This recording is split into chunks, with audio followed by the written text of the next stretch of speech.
Hello, ഇന്ന് നമ്മൾ പോകുന്നത് ഒരു അമ്പലത്തിലേക്കാണ് കേട്ടോ. അപ്പോൾ രാവിലെ തന്നെ വീട്ടിൽ നിന്ന് ഇറങ്ങി, നല്ല കാലാവസ്ഥയായിരുന്നു.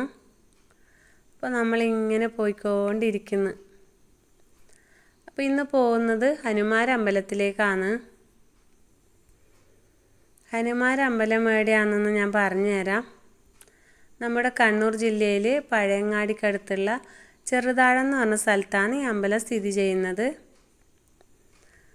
ശ്രീ രാഘവപുര ക്ഷേത്രം എന്നും ഈ അമ്പലത്തിന് അറിയപ്പെടുന്നുണ്ട്. അങ്ങനെ നമ്മൾ അമ്പലത്തിലേക്ക് എത്തി. അമ്പലക്കുളമാണ് കേട്ടോ, വലിയ കുളമാണ്, കാണാൻ നല്ല ഭംഗിയാണ്.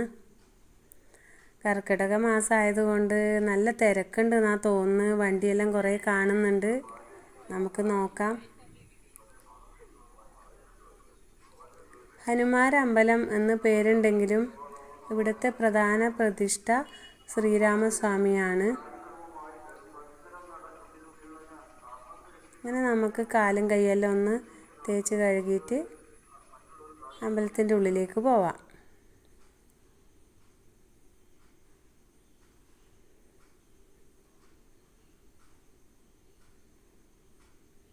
ഇതാണ് അമ്പലത്തിൻ്റെ ഉള്ളിലേക്ക് കയറുന്ന വഴി. അകത്തേക്ക് കയറുമ്പോഴത്തേക്കും അവിടെ രാമായണ സപ്താഹം നടക്കുന്നുണ്ടായിരുന്നു. പിന്നെ ഞങ്ങൾ അകത്ത് കയറി നേരെ വഴിപാട് കൗണ്ടറിൽ പോയി ആദ്യം വഴിപാടെല്ലാം കഴിപ്പിച്ചു. അതിനുശേഷം അകത്ത് കയറി പ്രദക്ഷിണം വെച്ച് തൊഴുത് പ്രസാദമെല്ലാം വാങ്ങി.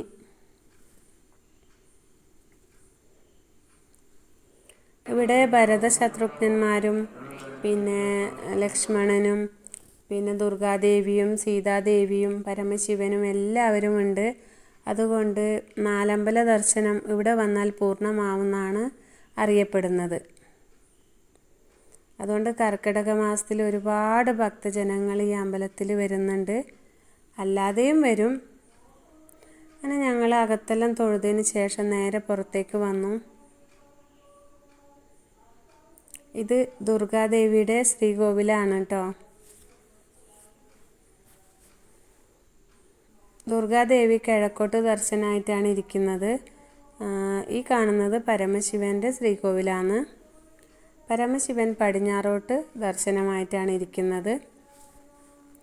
പിന്നെ ഈ അമ്പലത്തിൻ്റെ പ്രത്യേകത എന്ന് വിചാരിച്ചാൽ ഈ അമ്പലത്തിൻ്റെ ദർശനം പടിഞ്ഞാറ് ഭാഗത്തേക്കാണ് കേട്ടോ. എല്ലാ അമ്പലത്തിലും കിഴക്കോട്ടല്ലേ ഉണ്ടാവുക, പക്ഷേ ഈ അമ്പലത്തിൽ പടിഞ്ഞാറ് ഭാഗത്തേക്കാണ്. അങ്ങനെ ഞങ്ങൾ പുറത്തേക്കൂടെ ഒന്ന് തൊഴുത് പ്രദക്ഷിണമൊക്കെ വെച്ച് വന്നതിന് ശേഷം കുറച്ച് നേരം സപ്താഹം വായന കേട്ടുകൊണ്ട് അവിടെ ഇരുന്നു. അപ്പോഴത്തേക്കും ഉച്ചപൂജയ്ക്ക് നട അടച്ചു. ഇവിടുത്തെ പ്രധാന വഴിപാട് ഹനുമാൻ സ്വാമീൻ്റെ പ്രധാന വഴിപാട് അവൽ നിവേദ്യമാണ് കേട്ടോ. അങ്ങനെ ഞങ്ങൾ അവൽ നിവേദ്യം കഴിപ്പിച്ചു. ഉച്ചപൂജയ്ക്ക് ശേഷം പിന്നെ ശീവേലി ഉണ്ടായിരുന്നു, അതും കണ്ടു തൊഴുതു. അപ്പോൾ എല്ലാ ദിവസവും ഇവിടെ അന്നദാനം ഉണ്ട്. രാമായണ മാസം തുടങ്ങിയതിന് ശേഷം ഒരു മാസം ഇവിടെ എല്ലാ ദിവസവും ഉച്ചക്ക് അന്നദാനം ഉണ്ട് കേട്ടോ.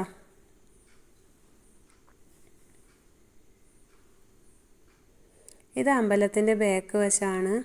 നല്ല പച്ചപ്പ്, നല്ല ഭംഗിയാന്ന് കാണാൻ. വലിയ അമ്പലമാണ് കേട്ടോ.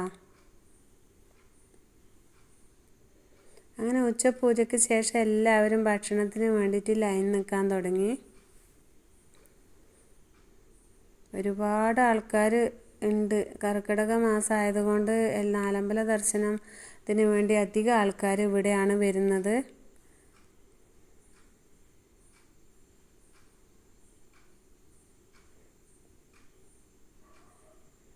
അങ്ങനെ ചോറ് ഉണ്ണാനിരുന്നു. ചോറ്, സാമ്പാർ, കൂട്ടുകറി, കാബേജ് ഉപ്പേരി, അച്ചാർ. ഊണ് കഴിഞ്ഞതിന് ശേഷം നമുക്ക് പായസം കിട്ടി.